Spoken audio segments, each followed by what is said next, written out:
Hai, pada kesempatan kali ini saya akan menjelaskan mengenai konsep konvergensi. Jadi, konvergensi itu sendiri merupakan berbagai bentuk media teknologi dan platform komunikasi yang konsepnya menyoroti bagaimana berbagai media teknologi dan platform itu terhubung. Konsep dari konvergensi itu sendiri menyoroti sifat terhubungnya saluran media yang berbeda-beda, seperti televisi, radio, koran, majalah cetak, dan platform digital lainnya.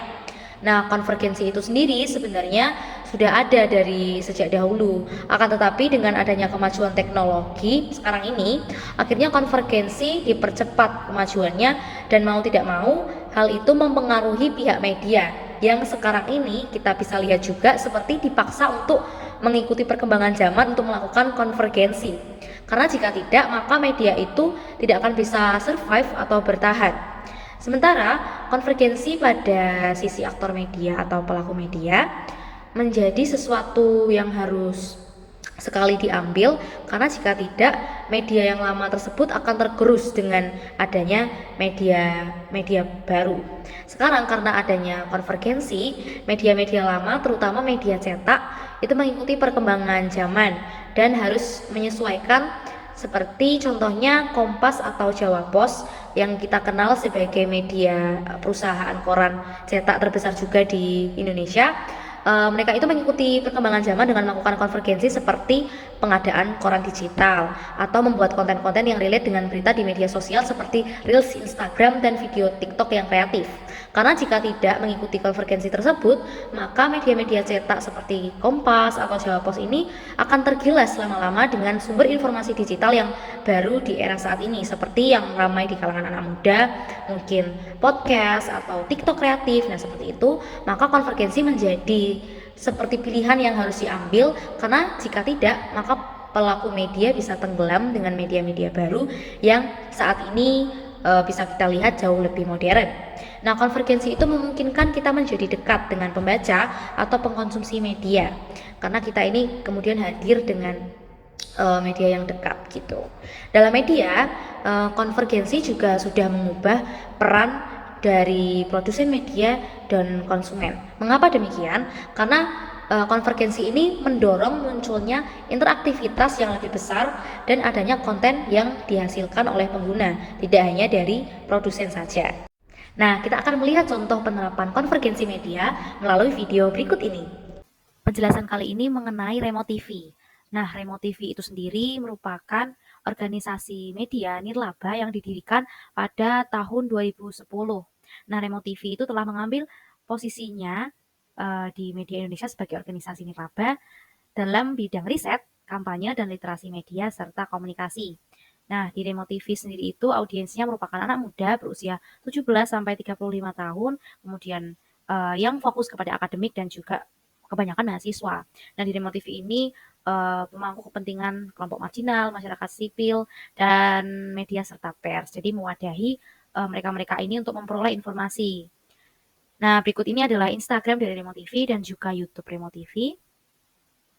Ini adalah website dari Remote TV yang isinya ada di bagian artikel, jadi pembaca media bisa memilih artikel mana yang mau dibaca, penelitian mana yang mau dibaca, jurnal-jurnal mana yang ingin dibaca, dan fokusnya kepada media dan juga politik. Nah, ini beberapa contoh artikel yang disediakan di website Remote TV. Nah, sekarang saya akan mengaitkan antara teori komunikasi yang terutama berkaitan dengan konvergensi media kepada media organisasi media Remote TV. Yang pertama ada teori emerging media. Nah, emerging media itu sendiri sebenarnya adalah memiliki artian media yang saat ini ada atau hadir dan sedang berkembang. Nah, dalam konteks perkembangan Remote TV, jadi perkembangan media atau organisasi, teori emerging media ini dapat memberikan wawasan mengenai bagaimana tren emerging media mempengaruhi strategi komunikasi dan interaksi organisasi Remote TV. Nah, dulunya Remote TV itu hanya berfokus kepada video di YouTube saja dan juga beberapa artikel di website. Tapi sekarang Remote TV mengikuti perkembangan zaman karena media ada, media saat ini dan terus berkembang, maka di Instagram membuat video reels interaktif dan juga desain-desainnya itu dapat mudah dipahami oleh pembacanya atau penikmatnya. Nah, untuk teori yang kedua ini adalah uses and gratification theory.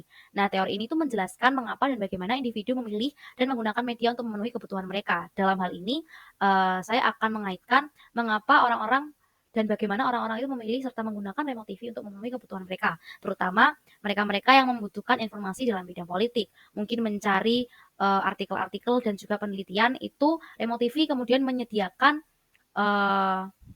sarana di website, Instagram, dan juga YouTube untuk user-user ini bisa mempermudah pekerjaannya. Nah, yang pertama dari user and gratification theory ini, khalayak aktif dan penggunaan medianya berorientasi pada tujuan.